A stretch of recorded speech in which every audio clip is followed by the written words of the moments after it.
Ici, sur le mont Wilson, Edwin Hubble découvre l'expansion de l'univers. Comment fait-il?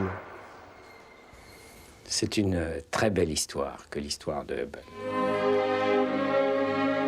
La première démarche est de disposer d'un grand télescope. Le télescope à miroir vient de remplacer les grandes lunettes. L'observatoire de Lick, l'observatoire du mont Wilson se dotent, au tournant du XXe siècle, de télescopes à miroir. Le grand projet nouveau de cette belle époque, c'est le télescope de 2,50 m, qui va être donc mis en service juste avant la Seconde Guerre mondiale. Hubble l'utilise pour étudier les galaxies. Un des résultats les plus spectaculaires qu'obtient Hubble en étudiant la galaxie d'Andromède, Messier 31, dont nous avons déjà parlé. Un des résultats les plus spectaculaires est de mettre en évidence que cette galaxie a un mouvement extrêmement rapide. 300 km par seconde par rapport à la Terre. S'agit-il d'un univers-île, auquel cas Andromède est très loin de notre galaxie et une vitesse aussi importante n'est pas choquante, ou s'agit-il d'une nébuleuse située dans notre galaxie et ce serait bien le premier objet qui aurait une vitesse aussi importante? Aucune étoile n'a une vitesse comparable. Et si c'était le cas, comment expliquer qu'un objet particulier de la galaxie ait une pareille vitesse? On sait bien sûr que les tenants de la première hypothèse avaient raison. Andromède est une autre galaxie, c'est un autre univers-île, pour employer le langage de l'époque, et Andromède est très loin. Elle se rapproche de nous. La question que se pose Hubble, les autres galaxies spirales, autres univers-îles, par conséquent, que l'on photographie dans le ciel, sont-ils animés de mouvements semblables? Et si oui, quelles sont les vitesses et quelle est la loi de ces vitesses? Pour cela, Hubble va examiner chacune de ces galaxies et déterminer sa vitesse par rapport à la Terre, par rapport au système solaire, par rapport donc à notre galaxie. Comment fait-il? Il utilise le fait que le gaz que contiennent ces galaxies et les étoiles qu'elles contiennent émettent une certaine lumière à une fréquence tout à fait précise et que le spectrographe, cet instrument qui décompose la lumière, est capable d'identifier. Cette fréquence précise est connue au laboratoire. Lorsque l'atome, l'étoile, le gaz qui émet cette lumière est en mouvement par rapport au laboratoire, par rapport à nous, la fréquence est légèrement décalée. C'est l'effet Doppler, c'est l'effet bien connu du train dont le sifflement est plus aigu s'il se rapproche rapidement de l'observateur situé sur la voie et plus grave si le train s'éloigne. Donc Doppler a mis cet effet en évidence et Hubble va l'utiliser, mais sur la lumière, alors que l'exemple que je viens de prendre est sur le son. Le spectrographe va donner la fréquence exacte de la lumière reçue. Et comme on connaît la fréquence exacte de la lumière émise, le décalage entre ces deux grandeurs va être une mesure précise de la vitesse de déplacement de la source de lumière. De plus, si la source se rapproche de la Terre, le décalage est vers le bleu, les fréquences de la lumière deviennent plus aiguës, et au contraire, si la source s'éloigne de la Terre, le décalage est vers le rouge. Quelle n'est pas la surprise de Hubble que de constater, grâce à la puissance du grand télescope qui vient d'être construit, dont le diamètre fait 2,50 m, qui peut donc facilement collecter la lumière de galaxies lointaines, de constater que pour les galaxies plus éloignées qu'Andromède, ils trouvent un effet systématique. Leur vitesse d'éloignement de la Terre est d'autant plus grande que ces galaxies sont lointaines. Il met en évidence ce résultat qui porte son nom, qui est le résultat de base sur lequel s'est fondé le modèle d'expansion de l'univers, le fait que les galaxies s'éloignent les unes des autres à une vitesse qui est d'autant plus grande que la distance est grande.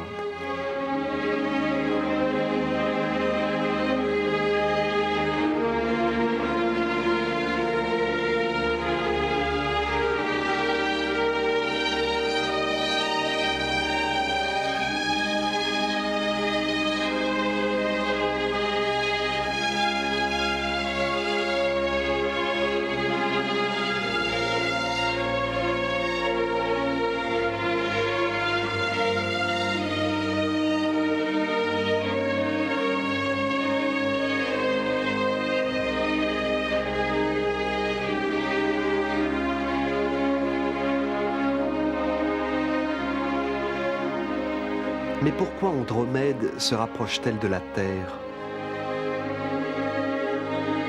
Eh bien, ce n'est pas une contradiction avec l'expansion.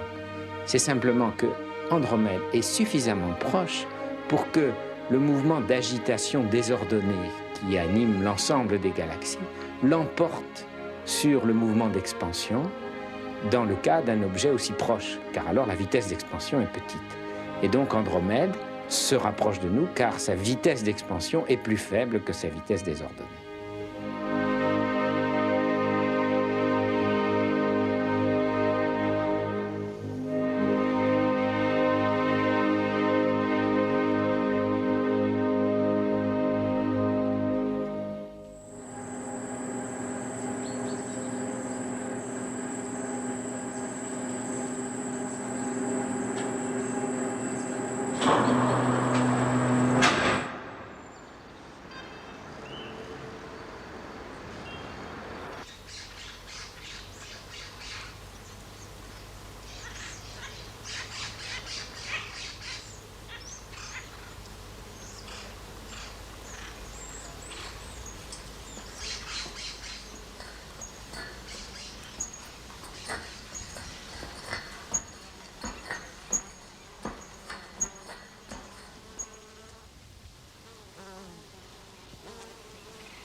Quand nous observons des étoiles dans la galaxie, la nôtre, elles sont très diverses parce que nous observons des étoiles à des stades différents de leur évolution, de leur vie.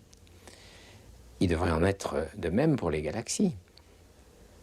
Nous devrions observer des galaxies en train de se former, par exemple. Or, ce n'est pas le cas. Pourquoi? Parce que les galaxies sont beaucoup plus vieilles que les étoiles. Elles vivent beaucoup plus longtemps. Et leur formation est un phénomène qui s'est produit dans un passé très lointain que nous n'atteignons pas encore. Nous ne l'atteignons pas, non pas parce que la lumière de ce passé lointain ne nous parvient pas, mais parce qu'elle est trop faible, parce qu'il s'agit d'objets trop lointains. Pour observer ces objets, il faut disposer de télescopes plus sensibles, donc de taille plus grande. Il faut collecter plus de lumière. C'est une des grandes questions posées aux télescopes de la génération actuelle. Vont-ils percer assez loin pour voir des galaxies en train de se former, comme nous voyons maintenant des étoiles en train de se former?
Albert Einstein découvre la relativité du temps et de l'espace.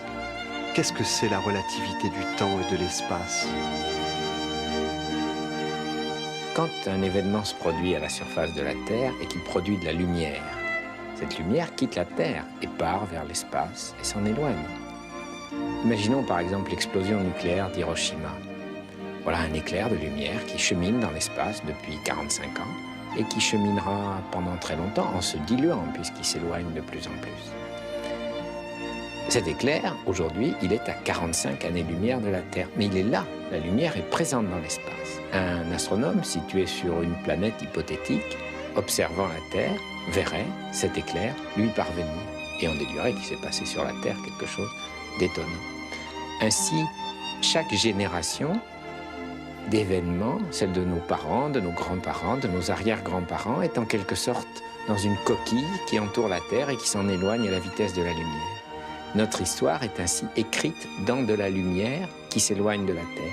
Bien entendu, on ne peut pas aller la chercher, puisque pour aller à ces 45 années-lumière, eh bien, il faudrait, même si on se déplaçait à la vitesse de la lumière, un certain temps, 45 années à nouveau. Donc, on ne peut pas aller rattraper l'espace sans mettre du temps pour rattraper l'espace. Voilà ce lien entre ces deux grandeurs, temps et espace.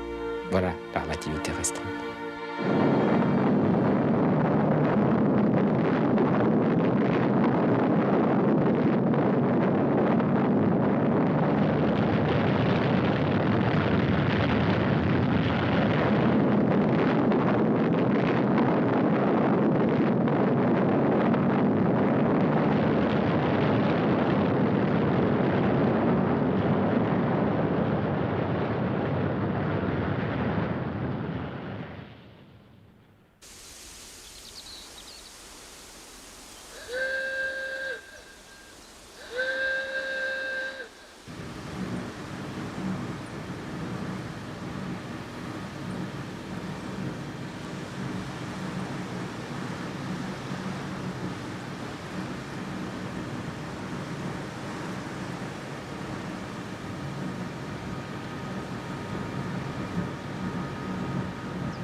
Ça commence quand, la radioastronomie ? Radio astronomy did not start as astronomy, it started as radio communications. Jansky was investigating the noise level on long-distance radio communication circuits, and he discovered that the noise came from the sky and not from his receivers. So he was able to show that this noise came from the Milky Way, and that was about as far as he went. There was not much more radio astronomy until after the war. And there, several people, myself included, had learnt a number of radio techniques during the war, which made it possible for us to carry these observations a lot further. We were interested in the physics of the radio waves, where they originated on the sun and how they originated in the Milky Way. Did they come from the stars? Did they come from the gas between the stars? But we were not astronomers. We weren't saying we would like to know the structure of the galaxy, so we will investigate it and the radio is the best way of doing that. We were just doing radio observations and finding out where the radio waves came from, what was the physics of it.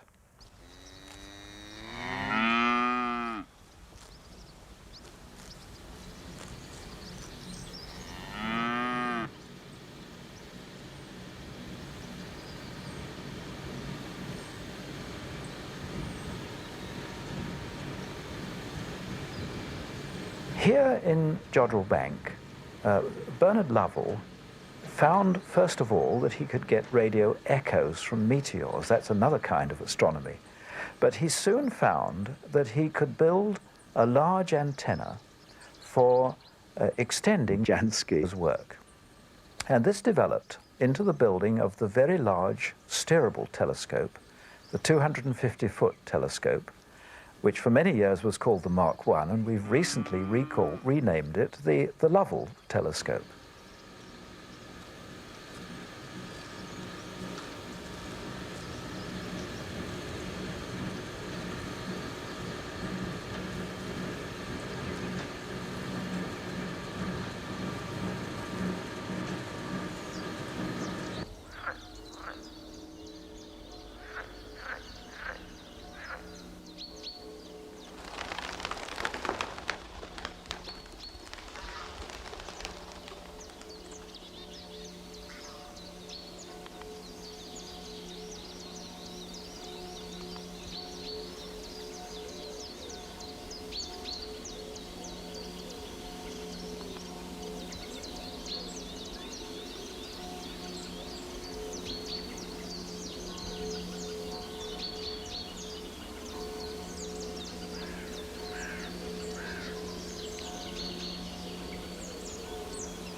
Depuis Maxwell, on sait que le ciel n'est pas fait seulement de ce que nous voyons.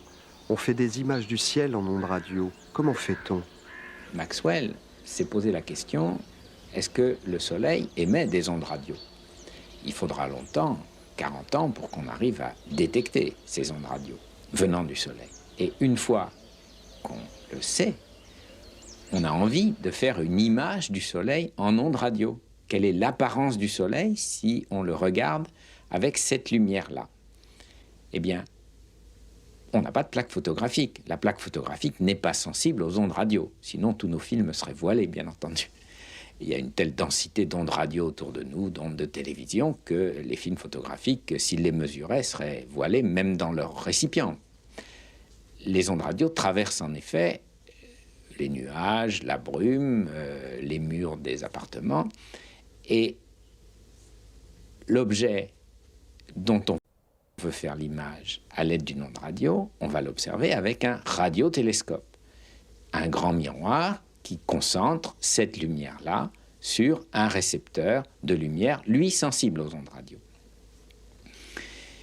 Pour faire l'image du Soleil, on va pointer le radiotélescope vers le Soleil et lui donner un léger mouvement de balayage qui va, point par point, faire une carte du Soleil. Carte, qui dit carte dit image, en ondes radio, de la surface du Soleil. Cette image, on peut ensuite la traduire par exemple, des fausses couleurs, de même qu'on fait une image de la Terre ou de l'Europe en fausses couleurs pour traduire, par exemple, la température qu'il fait.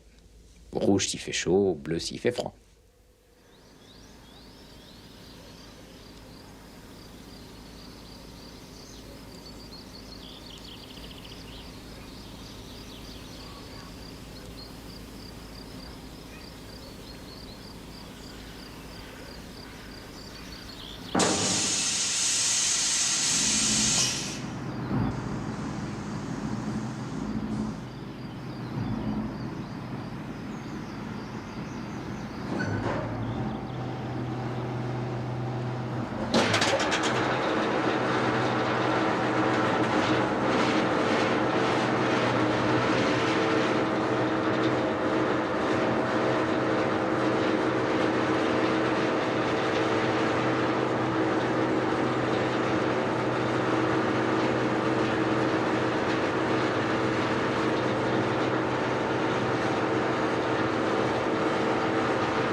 Normally, with an optical telescope, you need a clear sky to see what is there.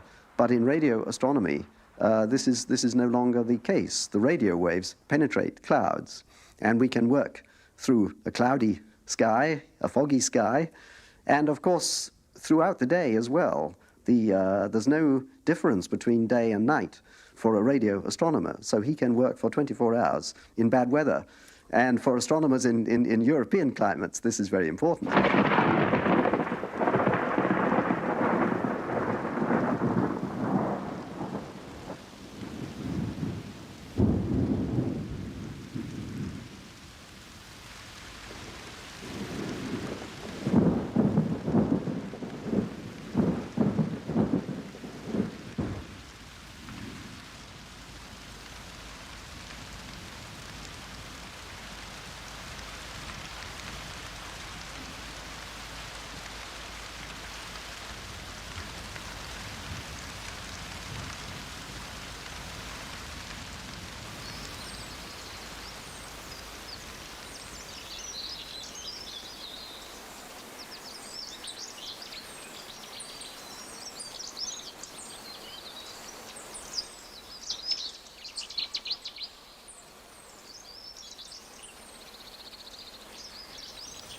Vous disiez miroir pour un radiotélescope, mais un miroir en général c'est en argent.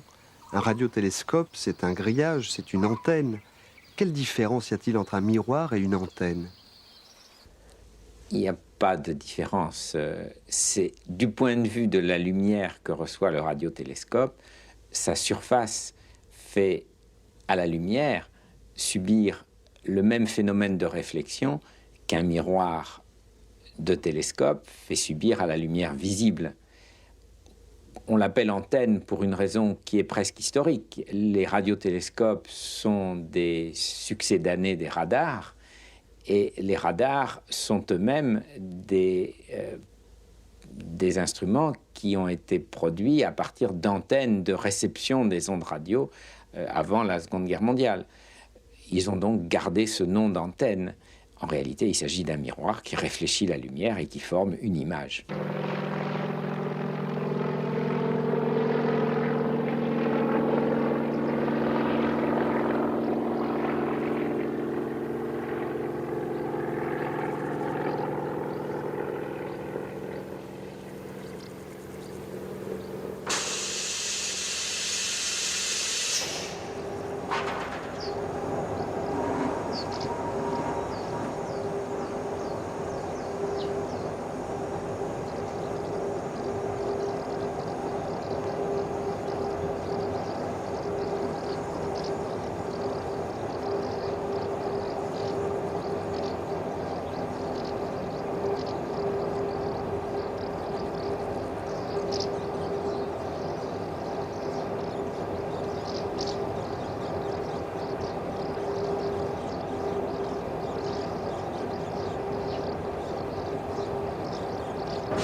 Quelle est la plus grande découverte qu'ait faite la radioastronomie sur l'univers?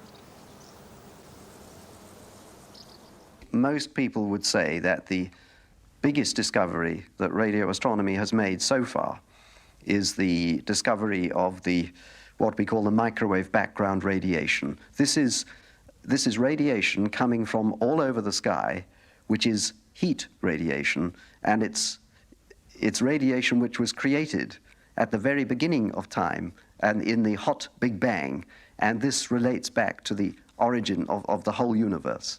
And that radiation has confirmed that the universe did evolve from an explosive state some 15,000 million years ago. And I think that is the single biggest step that radio astronomy has made.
Le radiotélescope d'Arecibo est le plus grand du monde.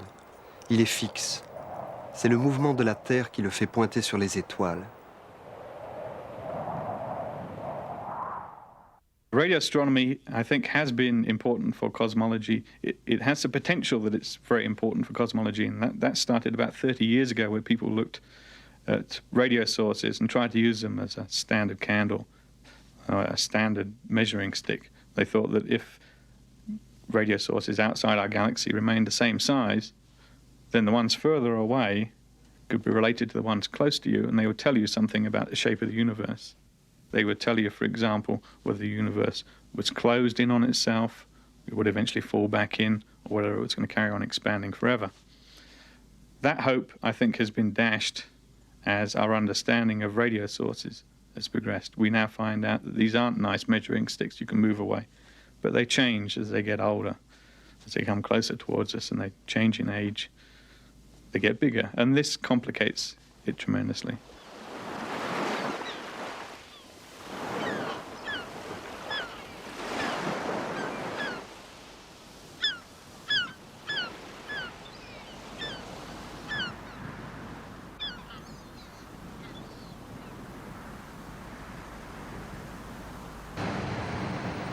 En général, les radiotélescopes sont à ciel ouvert.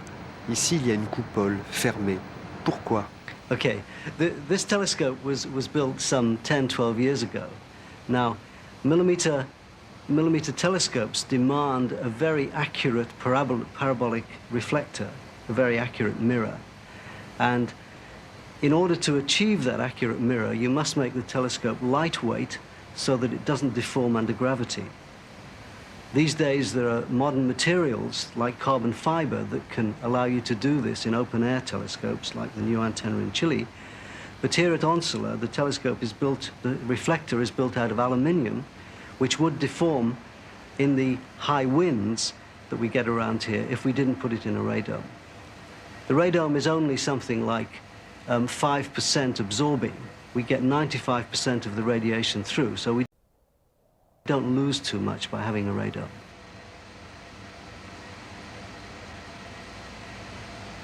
Est-ce que la radioastronomie millimétrique a changé ce que l'on savait de l'univers? Yes, I think it's changed a number of things. For example, the chemical composition of the interstellar medium is now known to be quite complex.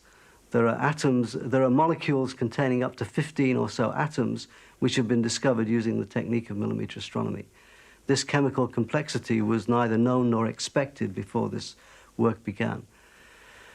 In another area, in the area of stellar formation, we find that all stars seem to undergo an outflow phase. Material comes out in a bipolar nature from the spinning accretion disk of a new star. And this wasn't expected before millimeter astronomy made this discovery. Millimeter astronomy is radio astronomy conducted at millimeter wavelengths, very short wavelengths, less than 1 centimeter, and down to wavelengths shorter than a millimeter, actually. Quel type d'observation vous faites ici à Onsala avec ce télescope? We look at a number of different kinds of objects. In particular, we observe the spectral line radiation from interstellar molecules associated with various stages of star formation.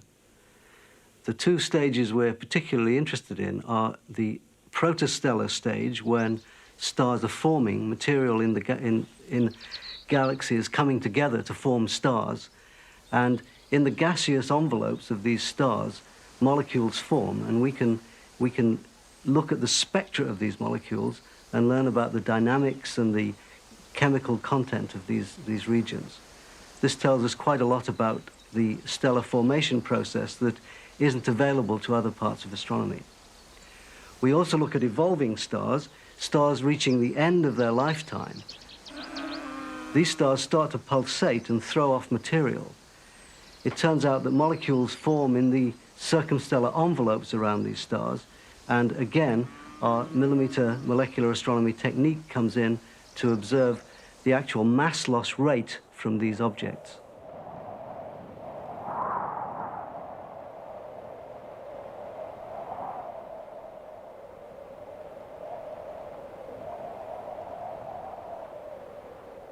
Vous avez prédit l'existence des pulsars. Comment ça s'est passé? Non è esattamente così. Il mio interesse era piuttosto verso la nebulosa del Granchio.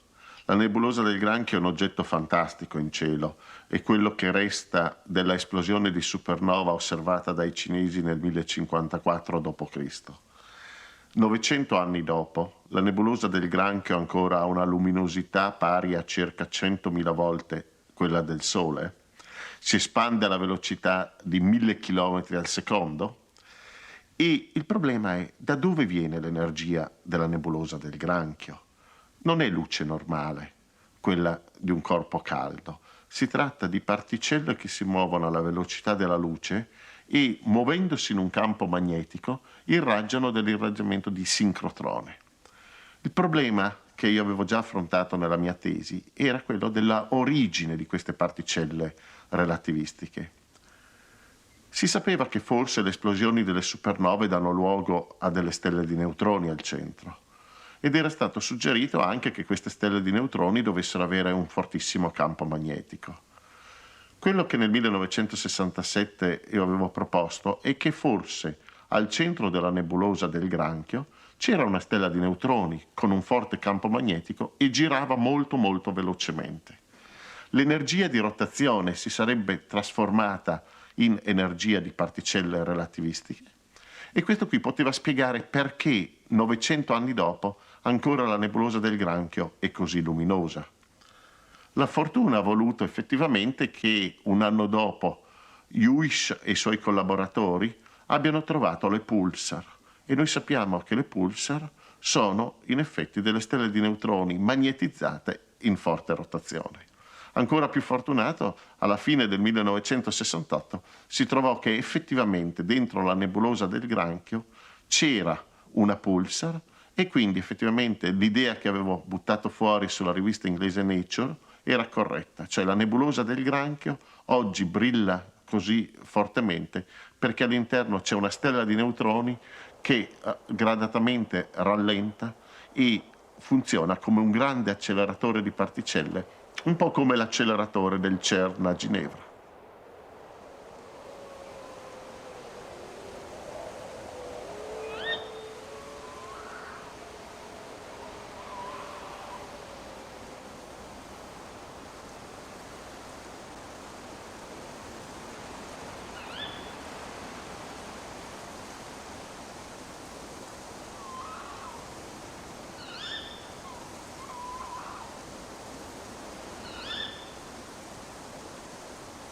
I think the memory that will be with me for the longest time relates back to what I was thinking when the pulsar discovery, when we'd made our pulsar discovery, and I was convinced that the signals had to be genuine astronomical signals from an object in space somewhere.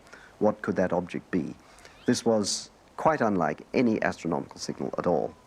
And the signals were so regular. I had made careful measurements of the timing of these pulses, and they kept better time than any time system we had in our laboratory. What could they be? My thought was the simplest explanation is that these are generated by intelligent life somewhere else in the galaxy. That seems the simplest explanation. Doesn't matter what the object is. Maybe this is a navigation beacon for some interstellar beings traveling about the galaxy. But it just seemed so unnatural that it couldn't be a natural thing like a star. But I also knew that I could tell whether it was life or not, because life must exist on a planet. And a planet must be in orbit about a star. It must have its own sun, not our own sun, but some other sun about which it's in orbit, otherwise life can't exist.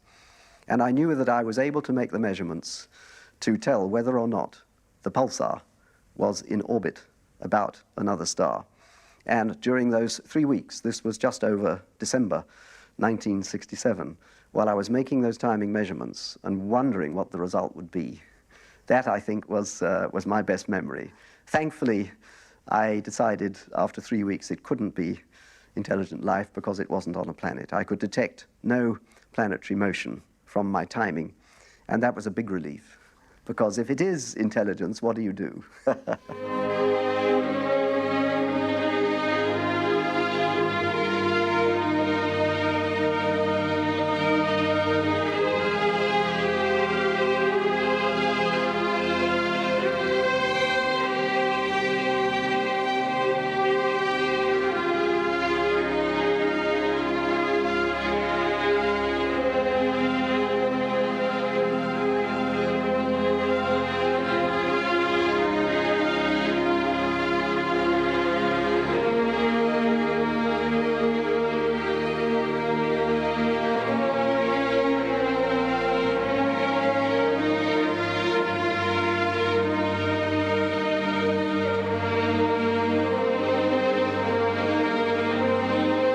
Est-ce que la lumière tombe quand elle passe à côté d'un corps massif, comme une pierre tombe à la surface de la Terre? Oui, la gravitation influe sur la lumière. Et cette réponse contient l'idée même du rapport entre la lumière qui remplit l'univers et la matière qui le remplit aussi. De fait, les trajectoires que suit la lumière dans l'espace dépendent des masses que contient cet espace. Et l'idée même de ligne droite, comment l'avons-nous? Avec une règle, mais une ligne droite entre la Terre et la Lune. Peut-on imaginer de tendre une règle ou un fil entre la Terre et la Lune? Non. On utilisera un rayon laser et nous dirons c'est ça la ligne droite. Mais cette ligne droite, en réalité, que la lumière décrit, si la gravitation l'infléchit, alors il n'y a plus de ligne droite dans l'univers. Il n'y a plus que des trajets de lumière qui sont déterminés par la présence de la gravitation. Nous dirons, l'univers est courbe. Qu'est-ce que ça veut dire? Eh bien, ça veut dire que ces chemins de lumière ne sont pas forcément des droites. Par exemple, si on fait un triangle avec 3 tels chemins de lumière, eh bien, la somme des angles de ce triangle ne sera pas nécessairement égale à 180 degrés comme on l'apprend à l'école pour les angles qu'on fait sur sa feuille de papier dans un triangle. C'est ça l'espace courbe. Est-ce qu'il y a des conséquences faciles à vérifier de cette courbure de l'espace, de cette courbure de la lumière? Il y en a plusieurs. Par exemple, si un quasar, un objet très lointain, est situé derrière une concentration de matière, par exemple une galaxie plus proche de la Terre, une galaxie donc située entre la Terre et ce quasar très lointain. La lumière partie du quasar va être défléchie par la présence de la masse, l'attraction gravitationnelle de cette galaxie au voisinage de laquelle elle passe. Et l'image du quasar va être modifiée.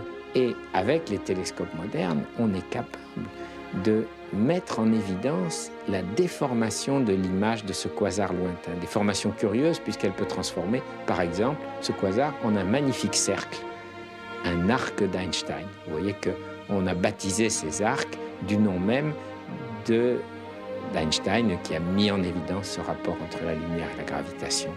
Plus fort encore, si la matière de galaxies lointaines est disposée d'une certaine manière, alors l'effet de cette répartition de masse va être d'amplifier la lumière venant d'objets beaucoup plus lointains. Au lieu de former un arc, on a alors fabriqué en quelque sorte ce qu'on appelle, avec un abus de langage qui en est à peine un télescope gravitationnel. Plus besoin de polir de miroirs, plus besoin de rechercher un site.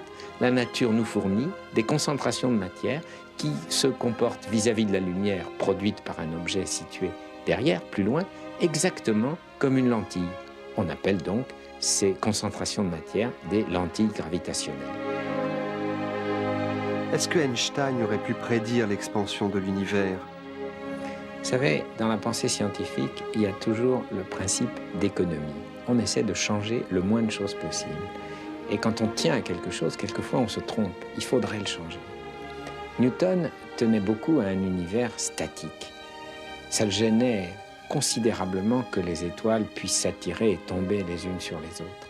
Et il a fait des acrobaties incroyables pour éviter ce qui se produit en réalité, mais que l'observation ne montrait pas, puisque la chute des étoiles les unes sur les autres est très lente. On l'a trouvée bien plus tard. Mais Einstein voulait aussi sauver un univers statique. ça le gênait beaucoup que les galaxies puissent tomber les unes sur les autres, ou, ce qui est l'inverse, être en expansion les unes par rapport aux autres. Il a donc construit un modèle d'univers, bien avant Hubble, qui, pour empêcher ce phénomène dont il ne voulait pas, contenait une constante arbitraire. S'il avait fait cette constante égale à 0, ce qui aurait été la solution la plus économique, il aurait prédit qu'en pointant le télescope du mont Wilson sur des galaxies lointaines, un monsieur, Hubble ou un autre astronome, constaterait que les galaxies s'éloignent. Il n'a pas fait.